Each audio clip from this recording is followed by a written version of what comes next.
G'day, how's it going? I'm Lee Roberts, broadcasting to you today from intergalacticfabricate.com.au. Thanks so much for stopping by.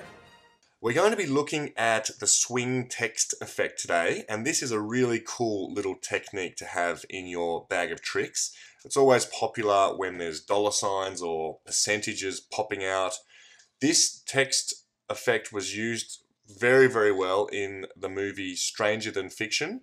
MK12 did a crazy, really exceptional job all throughout that film using a lot of swing text and a lot of motion tracking.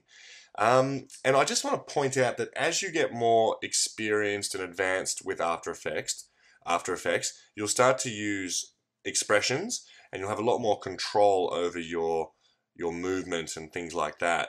But as this is basic training, I'm going to show you how this effect can be achieved with keyframes. Okay. Composition, new comp. We're going to call this swing text shoot. 1280 by 720, that's fine. 4 seconds long, no worries.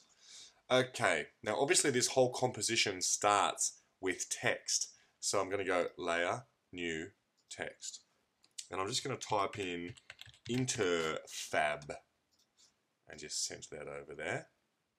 Now, to prepare text or photos to swing, we need to make them three-dimensional. So we're going to check that box there, and that makes the text 3D.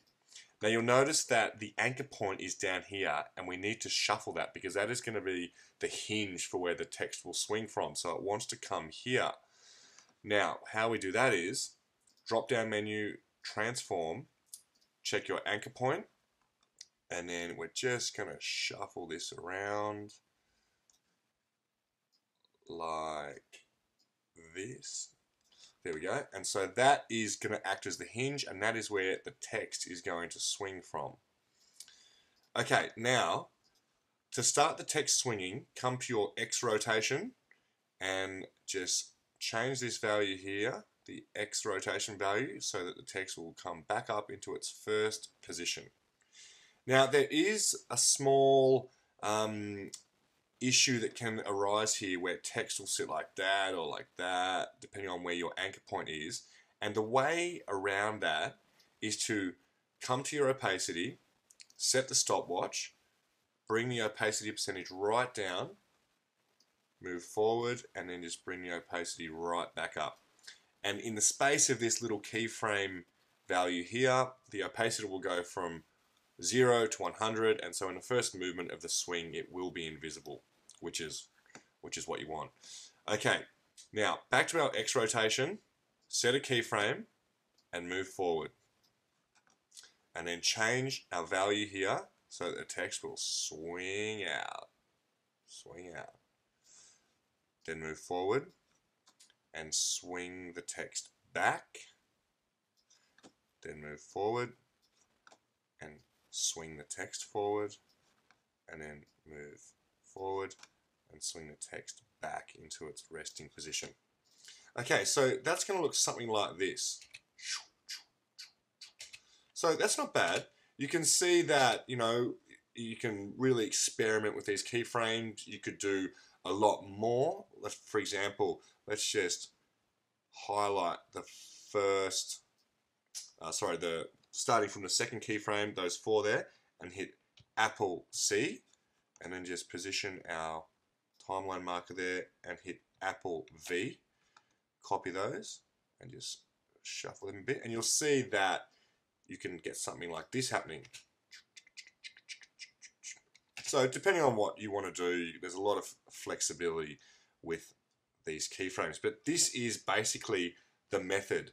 Now, one thing I like to do when I'm working with keyframes in this kind of context is I like to use the Easy Ease keyframe function just to smooth off the keyframe movements. So what I do is I highlight my keyframes and I hit F9, and you'll see that they've all just changed shape, and that is letting you know that the Easy Ease keyframe function is in effect. And so it kind of smooths it off to look like this. Bit more of a swinging style to it. Okay, now let's just shrink this down And the great thing about having our keyframe set is that we can copy and paste those keyframes to photos and other text elements, which is cool because, you know, it's a lot of work to do every single text asset or photo asset, you know, resetting the keyframes from all. So what we're going to do is select your text here and hit Apple D. Now that's just duplicated the layer, and if you come up here, you'll see that we now have 2 of those layers. And so if you just come back and have a look, hey, look at that, nice. Now what I'm going to do is I'm going to type some new text in here into Fab Tweets, and I'm just going to change the font to Impact, nice big Impact, and it's going to be doing that.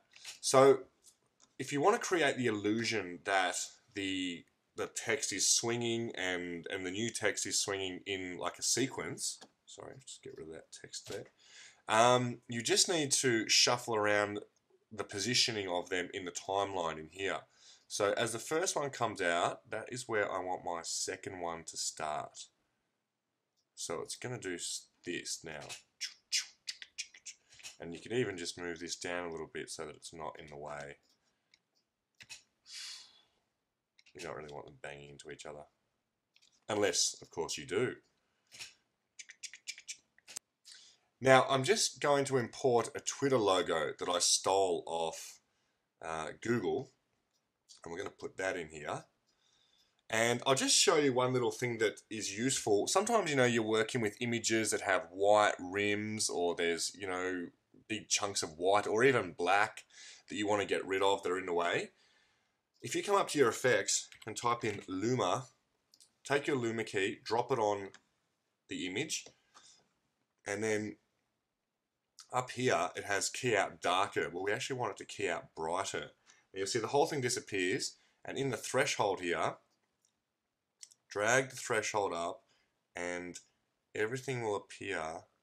If you go too far, obviously it will go back to normal, but if you just come back a bit, that white little rim has vanished. Excellent. Okay, now what we're going to do now is apply our keyframes that we've set in our text elements to this image. So here's what you do. Select the text element and hit U. Now that will show you all the effects and keyframes that are set on that particular asset. So what I'm going to do is highlight all these and hit Apple C, close that. Now select the Twitter logo, and I'm going to drag my timeline back to the start and just hit Apple V. Now if I hit U on the Twitter logo, I'll see that. Oh, okay. This is a good little learning thing here. So remember that everything that needs to swing needs to be 3D, and we didn't make our Twitter logo 3D. So check that, 3D. And then if we just Apple V again, everything rocks in there as it should. And then we're going to get something like this. Ooh, nice. Look at that. Pretty sweet. Now, remember, of course, we want to reset our anchor frame on the Twitter object. So we do that by drop-down menu, anchor, and then just shuffle this around.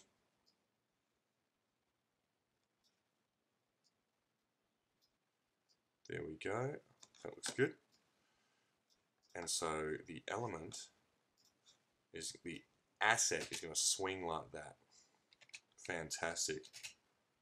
Alright, now guys, that is pretty much, guys and girls, that is the text swing effect using keyframes, and the keyframes are polished off with the Easy Ease keyframe effect. And obviously setting your anchor points and making all the assets three-dimensional, you can do some really, really cool stuff. Thanks so much for joining me. Hope you learned something, and I look forward to seeing you next time at intergalacticfabricate.com.au. Okay, take care and ciao.